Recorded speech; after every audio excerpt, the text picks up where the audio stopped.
Hello students, आप सबका स्वागत है मेरे यूट्यूब चैनल यूवी लर्न में।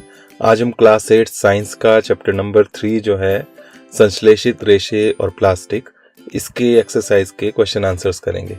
लेकिन क्वेश्चन आंसर स्टार्ट करने से पहले मेरे चैनल को आप सब्सक्राइब ज़रूर कर लें ताकि इस तरह की वीडियोज़ आपको मिलती रहें।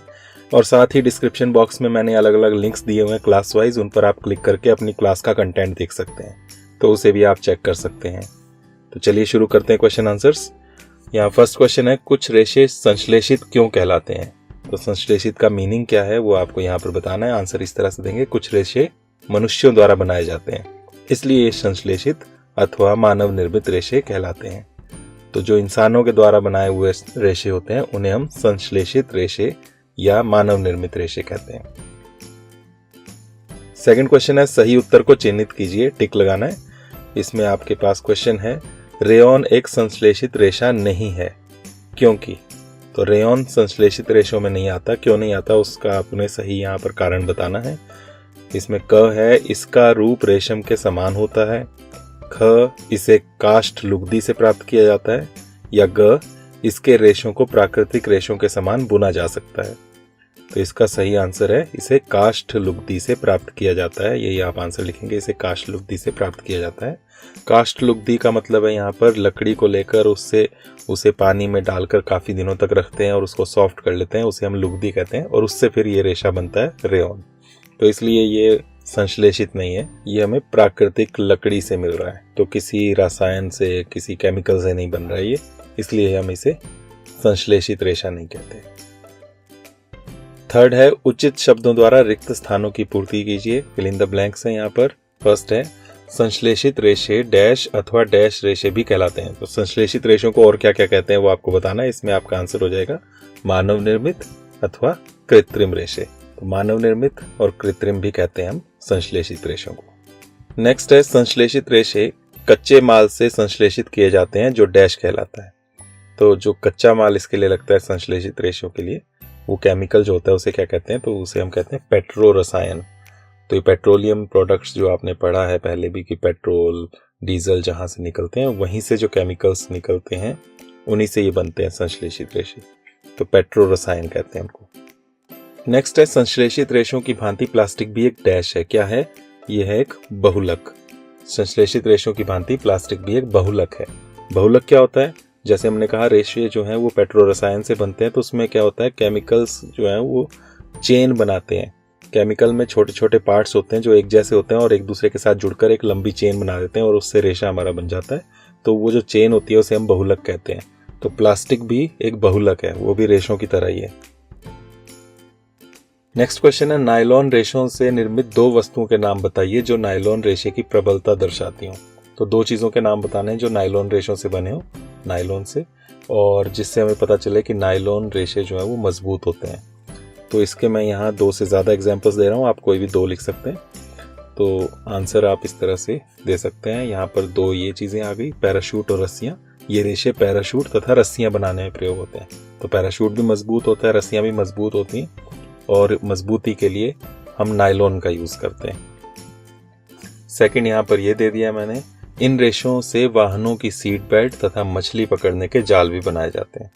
तो गाड़ियाँ जितनी भी हैं, कार्स, बसेस, उसमें सीट बेल्ट्स जो होती हैं वो नायलॉन से बनती हैं। साथ में मछली पकड़ने का जाल जो है वो भी नायलॉन से बनता है।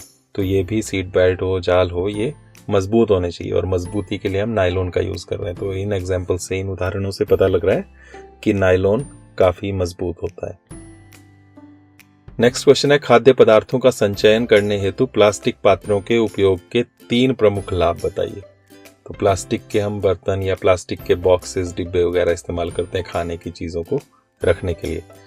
तो क्यों रखते हैं, इसके क्या फ़ायदे हैं वो आपको बताना है। तो आंसर आप दे सकते हैं इस तरह से, 3 लाभ बताने हैं। फर्स्ट हो गया, प्लास्टिक अनअभिक्रियाशील है। तो ये खाने की चीज़ें जो भी हम बॉक्सेस में, प्लास्टिक के बर्तनों, प्लास्टिक के डिब्बों में रखते हैं वो ख़राब नहीं होता क्योंकि प्लास्टिक अनअभिक्रियाशील है। प्लास्टिक जो है वो खाने के पदार्थ से अभिक्रिया नहीं करता है, रिएक्शन नहीं करता। तो प्लास्टिक भी ठीक रहता है और उसके अंदर खाना जो है वो भी ठीक रहता है। सेकंड, ये हल्का तथा मजबूत होता है। तो प्लास्टिक के बॉक्सेस जो हैं, प्लास्टिक के बर्तन हैं, ये हल्के होते हैं और मजबूत होते हैं किसी और मटेरियल के बनाने के बजाय। तो हल्के और मजबूत होने की वजह से ज़्यादा अच्छे रहते हैं इस्तेमाल के लिए। और थर्ड, ये सामान्यतः धातु से सस्ता होता है। तो मेटल जो भी लोहे स्टील के बॉक्स हैं वो महंगे पड़ते हैं और प्लास्टिक के जो पात्र हैं ये सस्ते पड़ते हैं, तो इसलिए भी हम इनका यूज़ करते हैं। तो ये यहाँ पर लाभ हो जाएंगे इसके। 6th क्वेश्चन है, थर्मोप्लास्टिक तथा थर्मोसेटिंग प्लास्टिक के मध्य के अंतर को स्पष्ट कीजिए। तो थर्मोप्लास्टिक और थर्मोसेटिंग प्लास्टिक में अंतर क्या है वो आपको बताना है। उसके लिए आप इस तरह से एक टेबल बना सकते हैं। इसमें फर्स्ट में थर्मोप्लास्टिक और सेकंड जो कॉलम है उसमें थर्मोसेटिंग प्लास्टिक आप लिखेंगे। और थर्मोप्लास्टिक क्या है वो आप बताएंगे इसमें नीचे। ये प्लास्टिक गर्म करने पर आसानी से विकृत हो जाते हैं और सरलतापूर्वक मुड़ जाते हैं। तो बहुत से प्लास्टिक आपने देखे होंगे, गर्म करने से आराम से वो पिघल जाते हैं, गल जाते हैं और आसानी से मुड़ जाते हैं। तो इस तरह के प्लास्टिक को हम थर्मोप्लास्टिक कहते हैं। दूसरा, ये प्लास्टिक एक बार सांचे में ढालने के बाद गर्म करके नरम नहीं किए जा सकते। तो थर्मोसेटिंग प्लास्टिक जो है वो गर्म करने पर सॉफ्ट नहीं होते हैं, तो उस तरह के प्लास्टिक को हम थर्मोसेटिंग प्लास्टिक कहते हैं। सेकंड आप देंगे इसमें उदाहरण दोनों साइड। थर्मोप्लास्टिक के उदाहरण हो जाएंगे पॉलीथीन और पीवीसी। तो पॉलीथीन आपने बहुत ज़्यादा यूज़ की होगी, अपने आसपास देखी होगी, और पीवीसी ये प्लास्टिक के पाइप्स, खिलौने वगैरह में इस्तेमाल होता है, वो प्लास्टिक है। तो ये थर्मोप्लास्टिक के एग्जाम्पल्स हो गए उदाहरण। और दूसरी साइड आप थर्मोसेटिंग प्लास्टिक के उदाहरण देंगे बेकेलाइट और मेलामाइन। तो बेकेलाइट और मेलामाइन ये प्लास्टिक जो है ये थर्मोसेटिंग प्लास्टिक के उदाहरण है, उनके नाम है ये कहाँ यूज़ होते हैं ये हम थर्ड में दे देंगे। तो थर्ड पॉइंट हमारा हो गया उपयोग। थर्मोप्लास्टिक के नीचे आप लिखेंगे इनका उपयोग खिलौने, कंघियाँ और विभिन्न प्रकार के पात्रों के निर्माण हेतु किया जाता है। तो इनका इस्तेमाल खिलौने बनाने में, कंघियाँ बनाने में, बर्तन बनाने में, तो कई तरह के, आपने जो पीछे भी बात की पिछले क्वेश्चन में कि खाना रखने के लिए बॉक्स जो होते हैं, डिब्बे होते हैं, उनको हम किससे बनाते हैं, कंटेनर्स जो हैं, तो वो प्लास्टिक जो वो वाला प्लास्टिक है वो थर्मोप्लास्टिक है। और थर्ड पॉइंट ही राइट साइड में आप क्या देंगे, ये बिजली के स्विच, बर्तनों के हत्थे, फर्श की टाइलें, रसोई के बर्तन आदि बनाने के काम आते हैं। तो ये बेकेलाइट और मेलामाइन जो हैं थर्मोसेटिंग प्लास्टिक, इनसे हम बिजली के स्विच बनाते हैं, बर्तनों के हैंडल बनाते हैं, फर्श की टाइलें भी बनाई जाती हैं और रसोई में बर्तन भी बनाए जाते हैं, तो इनमें इस्तेमाल होता है। तो हमने पहले ही बात की कि ये गर्म करने पर आसानी से मुड़ते नहीं हैं, सॉफ्ट नहीं होते हैं ये, तो इसी खासियत का इस्तेमाल करते हैं हम और बर्तनों के हैंडल बनाते हैं ताकि वो गर्म होने पर ख़राब ना हो। तो ये आपके यहाँ पर अंतर आ जाएंगे। इस तरह से आपका ये क्वेश्चन का आंसर बनेगा। नेक्स्ट क्वेश्चन है, समझाइए थर्मोसेटिंग प्लास्टिक से निम्नलिखित क्यों बनाए जाते हैं। इसमें फर्स्ट है डेगची के हत्थे। डेगची यानी कि फ्राइंग पैन, तो उसका हैंडल जो है वो थर्मोसेटिंग प्लास्टिक से क्यों बनाया जाता है। आप आंसर अभी जो हमने पीछे बात की वही लिखेंगे। थर्मोसेटिंग प्लास्टिक ऊष्मा के कुचालक होते हैं और गर्म करने पर ये नर्म नहीं होते। तो ऊष्मा के कुचालक हैं, मतलब जब बर्तन गर्म होगा तो हम हैंडल को आसानी से पकड़ सकते हैं, वो गर्म नहीं होगा, और साथ में गर्म करने पर ये नर्म नहीं होते। तो गर्मी से ये नर्म भी नहीं होगा, सॉफ्ट नहीं होगा, इसलिए हैंडल वो खराब भी नहीं होगा। इसलिए डेगची के हत्थे थर्मोसेटिंग प्लास्टिक से बनाए जाते हैं। इसी में सेकंड पार्ट है विद्युत प्लग, स्विच, प्लग बोर्ड, इनको क्यों बनाते हैं थर्मोसेटिंग प्लास्टिक से। तो इसका आंसर भी कुछ उसी तरह से बनेगा। थर्मोसेटिंग प्लास्टिक विद्युत के कुचालक होते हैं। बस पहले हमने ऊष्मा के कुचालक बताया, यहाँ पर हम विद्युत के कुचालक बता रहे हैं। थर्मोसेटिंग प्लास्टिक विद्युत का भी कुचालक है और इसलिए विद्युत प्लग, स्विच, प्लग बोर्ड जो है वो थर्मोसेटिंग प्लास्टिक से बनाए जाते हैं ताकि इन्हें छूने से करंट ना लगे। तो बिजली का सामान इसलिए बनाया जाता है थर्मोसेटिंग प्लास्टिक से कि वो विद्युत का कुचालक है और इसलिए उनको छूने से करंट नहीं लगेगा। साथ में कई बार वो गर्म भी हो जाते हैं स्विच, तो गर्म होने से वो खराब भी नहीं होंगे क्योंकि ऊष्मा के कुचालक है। तो ये आंसर यहाँ पर बन जाएगा। नेक्स्ट क्वेश्चन है, निम्नलिखित पदार्थों को पुनः चक्रित किए जा सकते हैं और पुनः चक्रित नहीं किए जा सकते हैं, हमें वर्गीकृत कीजिए। तो यहाँ कुछ पदार्थ दिए हुए हैं, कुछ मटेरियल दिए हुए हैं और उनको आपने दो हिस्सों में बांटना है। कौन से हैं जो पुनः चक्रित किए जा सकते हैं। पुनः चक्रित करने का मतलब है कि बार बार इस्तेमाल करना, फिर से उनको गलाकर या फैक्ट्री में ले जाकर उनसे कुछ नई चीज़ बना लेना, उसे कहते हैं पुनः चक्रित। और पुनः चक्रित नहीं किए जा सकते मतलब उनसे उनका दोबारा इस्तेमाल नहीं हो सकता, उनसे दोबारा कुछ नई चीज़ें नहीं बन सकती। तो यहाँ पर ये अलग अलग पदार्थ दिए हुए हैं, टेलीफोन यंत्र, प्लास्टिक खिलौने, कुकर के हत्थे, सामग्री लाने वाले थैले, बॉल पॉइंट पेन, प्लास्टिक के कटोरे, विद्युत तारों के प्लास्टिक आवरण, प्लास्टिक की कुर्सियाँ, विद्युत स्विच। तो इनमें से कौन से हैं जो पुनः चक्रित किए जा सकते हैं और कौन से हैं जो पुनः चक्रित नहीं किए जा सकते, वो आपको बताना है।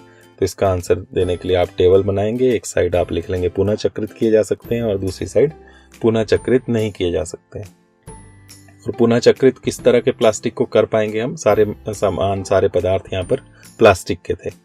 तो जो थर्मोप्लास्टिक होता है, जिनको गलाकर हम दोबारा नई चीजें बना सकते हैं, वही है जो पुनः चक्रित की जा सकते हैं।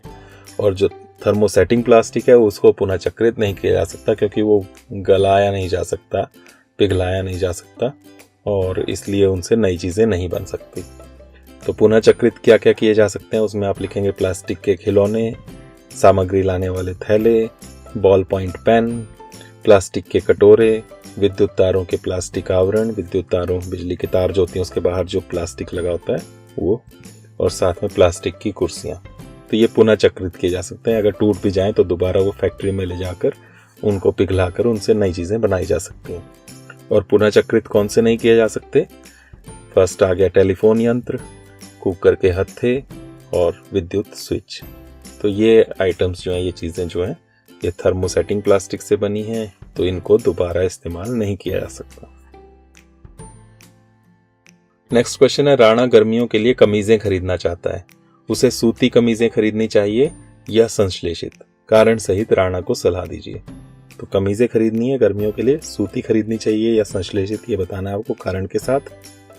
तो आंसर इस तरह से बनेगा, राणा को सूती कमीजें खरीदनी चाहिए, क्योंकि सूती कपड़ा संश्लेषित कपड़े की तुलना में जल का अच्छा अवशोषक होता है।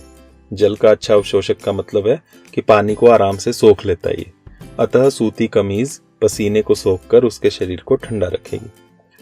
तो जल का अच्छा अवशोषक है, पानी को आराम से सोख सकता है, इसलिए गर्मियों में जो पसीना आता है उसको आसानी से ये सोख सकता है सूती कपड़ा, और इसलिए उसका शरीर ठंडा रहेगा। तो सूती कमीजें खरीदनी चाहिए। नेक्स्ट क्वेश्चन है, उदाहरण देकर प्रदर्शित कीजिए कि प्लास्टिक की प्रकृति असंक्षारक होती है। तो प्लास्टिक जो है असंक्षारक है, वो खराब नहीं होता। इसको उदाहरण देकर आपको समझाना है। तो इसके लिए आप आंसर इस तरह से दे सकते हैं। फर्स्ट, प्लास्टिक पात्र उनमें रखे पदार्थों से अभिक्रिया नहीं करते। तो ये फर्स्ट उदाहरण हो गया। प्लास्टिक के जो भी डिब्बे होते हैं, कंटेनर्स होते हैं, उनमें जो भी पदार्थ रखे हैं उनके साथ वो अभिक्रिया नहीं करता है, तो असंक्षारक है, वो खराब नहीं करता किसी चीज को। दूसरा, वायु तथा नमी के संपर्क में आने पर इसमें जंग नहीं लगता। जंग भी नहीं लगता है, जैसे लोहा है उसको हवा और नमी मिल जाए तो उसमें जंग लग जाता है, प्लास्टिक में जंग नहीं लगता, इसलिए ये असंक्षारक है। थर्ड, लंबे समय तक खुले में छोड़ने पर भी यह अपघटित नहीं होता। तो काफी लंबे टाइम तक आप खुले में रख दो इसको, ये अपघटित नहीं होता, सड़ता गलता नहीं है। तो इस तरह से हमें इन उदाहरणों से पता लगता है कि प्लास्टिक की प्रकृति असंक्षारक होती है। नेक्स्ट क्वेश्चन है, दांत साफ करने के ब्रश का हैंडल और शूक ब्रिसल एक ही पदार्थ के बनाने चाहिए? अपना उत्तर स्पष्ट कीजिए। तो दांत साफ करने का ब्रश का हैंडल और सामने जो ब्रश होता है उसका ब्रिसल्स होते हैं, वो एक ही मटेरियल के बनने चाहिए, अलग अलग? अपना उत्तर आपको स्पष्ट करना है। आंसर इस तरह से बनेगा, नहीं, यहाँ पर ये सेम नहीं होने चाहिए। क्यों नहीं होने चाहिए वो आपको आंसर में बताना है। दांत साफ करने के ब्रश का हैंडल सख्त और मजबूत होना चाहिए ताकि उसे आसानी से पकड़ा और उपयोग किया जा सके, जबकि उसके शूक जो है आगे के ब्रिसल्स, ब्रश वाला पार्ट, वो मुलायम और लचीला होना चाहिए ताकि वे दांतों को साफ कर सकें तथा मसूड़ों को चोट भी ना पहुंचाएं। तो ये आंसर बनेगा, हैंडल आपका सख्त होना चाहिए, मजबूत होना चाहिए ताकि आराम से पकड़ सकें, उसका इस्तेमाल कर सकें, और आगे का ब्रश जो है वो सॉफ्ट हो ताकि दांतों को साफ भी कर सके, और लचीला भी हो ताकि मसूड़ों को चोट भी ना पहुंचाए। तो ये आंसर बन जाएगा। अलग अलग मटेरियल का यूज करेंगे हम दोनों के लिए। नेक्स्ट क्वेश्चन है, जहां तक संभव हो प्लास्टिक के उपयोग से बचिए, इस कथन पर सलाह दीजिए। तो हम बोलते हैं, आजकल भी आप सुनते हैं कि प्लास्टिक का कम से कम इस्तेमाल करो। तो क्यों कम से कम इस्तेमाल करना चाहिए या उसके उपयोग से बचना चाहिए, उसके लिए सलाह देनी है। तो आंसर इस तरह से देंगे, जहां तक संभव हो प्लास्टिक के उपयोग से बचिए, क्योंकि फर्स्ट, प्लास्टिक जैव अनिम्नीकरणीय होता है। जैव अनिम्नीकरणीय का मतलब है कि वो बायोडिग्रेडेबल नहीं है, मतलब कहीं भी आप उसको फेंक दो, जमीन के अंदर दबा दो, जैसे खाद बन जाती है बाकी चीजों की, सड़ गल जाती हैं बाकी चीजें, वैसे ये सड़ता और गलता नहीं है।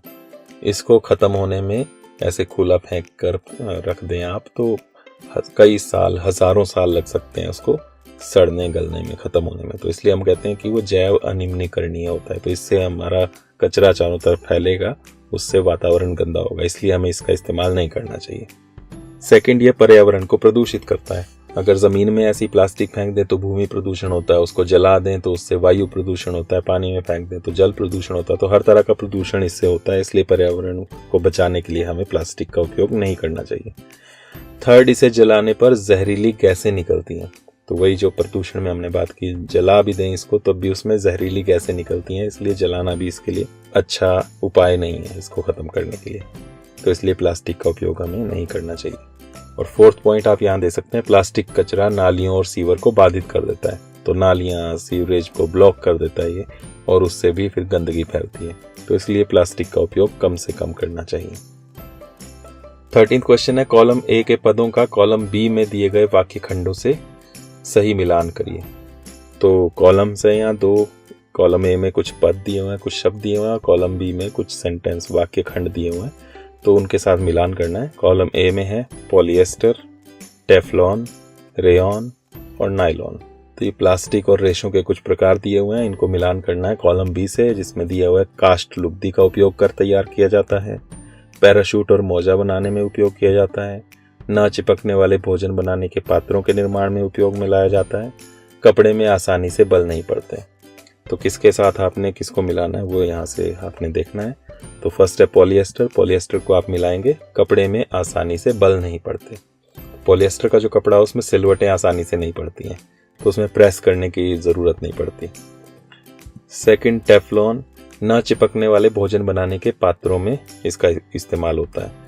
तो न चिपकने वाले नॉन स्टिक कुकवेयर जो होते हैं, नॉन स्टिक फ्राइंग पैन्स होते हैं, तवे होते हैं जिसमें आपका खाना चिपकता नहीं है पकाते हुए, तो उसमें टेफ्लॉन की ऊपर से कोटिंग होती है, परत चढ़ती है, तो टेफ्लॉन का इस्तेमाल वहाँ होता है। रेयॉन, इसके बारे में हम पहले भी बात कर चुके हैं, कास्ट लुगदी से ये बनते हैं, लकड़ी की लुगदी से बनता है रेयॉन। और लास्ट नायलॉन। नायलॉन पैराशूट और मोजा बनाने में उपयोग होता है। पैराशूट आप जानते हैं, मोजा यानी कि सॉक्स, जुराबे, तो उनको बनाने में नायलॉन का यूज होता है।